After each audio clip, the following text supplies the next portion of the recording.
Al-Quran sebagaimana yang disebutkan oleh Syekh Muhammad Ali As-Sobuni di dalam kitab At-Tibyan fi Ulumil Quran, huwa kalamullah al-mu'jiz al-munazzalu ala khatamil anbiya wal mursalin biwasitatil amin Jibril alaihi salam al-manqul ilaina bitawatur al-maktub fil masahib al-muta'abbadu bitilawati al-mabdu'u bi suratil Fatihah wal mukhtatamah bi suratin Nas. Al-Quran adalah firman Allah yang merupakan mukjizat yang diturunkan kepada penutup para nabi dan rasul, yaitu Nabi Muhammad SAW, dengan perantaraan malaikat Jibril alaihissalam yang diturunkan secara mutawatir, dituliskan dalam mushaf, jadi ibadah dengan membacanya, diawali surat Al-Fatihah dan diakhiri dengan surat An-Nas.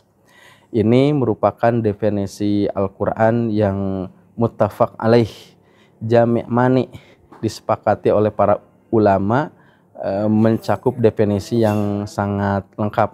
Quran adalah firman Allah, ucapan Allah, bukan ucapan makhluk ya.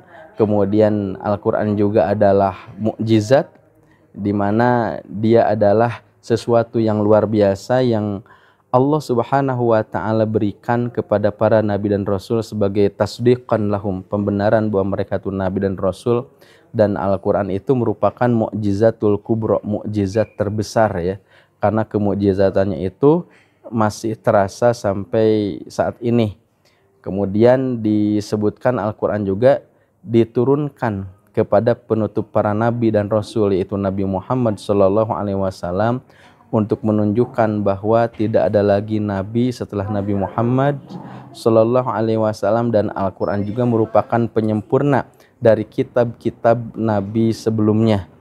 Kemudian lewat perantaraan malaikat Jibril alaihi salam diturunkan kepada kita secara mutawatir, artinya peluang untuk dustanya itu tidak ada ya.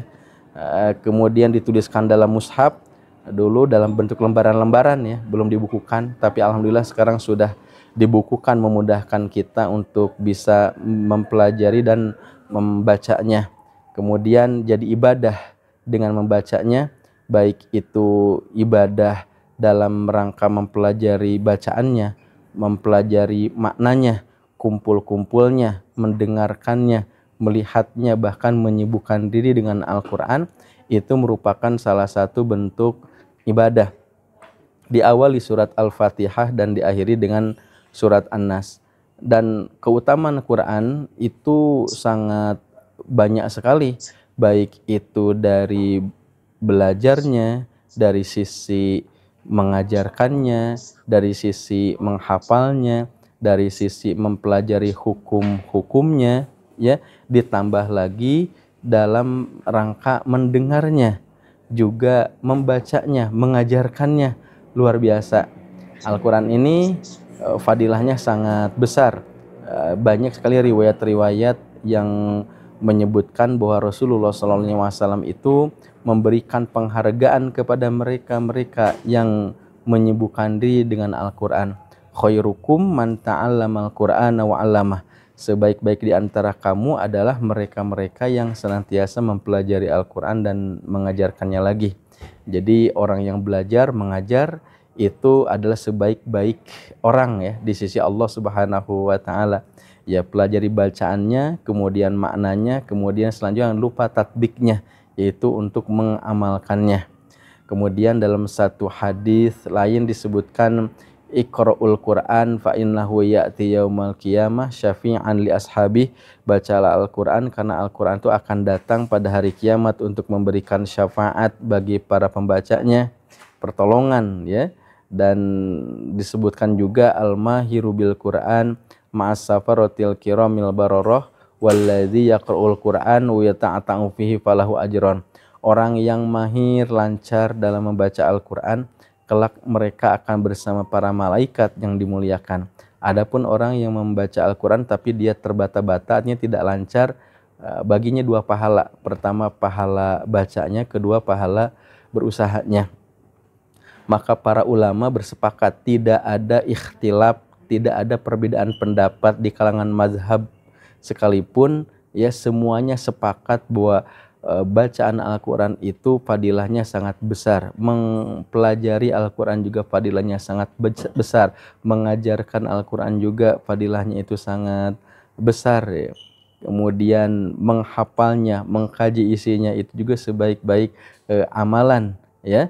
Dan sebaik-baik penglihatan buat mata kita adalah banyak melihat Al-Quran. Sebaik-baik pendengaran kita juga adalah mendengarkan Al-Quran. Sebaik-baik ucapan adalah membacakan Al-Quran. Apalagi di bulan Ramadan saat ini. Ini merupakan bulan Al-Quran, di mana Rasulullah SAW itu terbiasa untuk mentadaruskan Al-Quran bersama malaikat Jibril alaihissalam, dan fadilahnya luar biasa, ya. Dalam beberapa keterangan disebutkan, man qara'a harfan min kitabillah falahu hasanah wa fi kulli hasanatin bi amsalihha wala aqulu alif lam mim harfun walakin alifun harfun wa lamun harfun wa mimun harfun.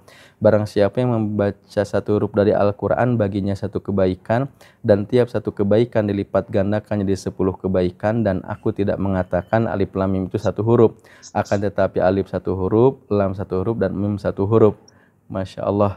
Itu di hari-hari biasa, apalagi di bulan Ramadan, di mana pahalanya itu dilipat gandakan, termasuk pahala-pahala bacaan Al-Quran per huruf. Mari kita nabung-nabung pahala kita untuk yaumil akhir nanti dengan memperbanyak membaca Al-Quran. Barakallahu li walakum.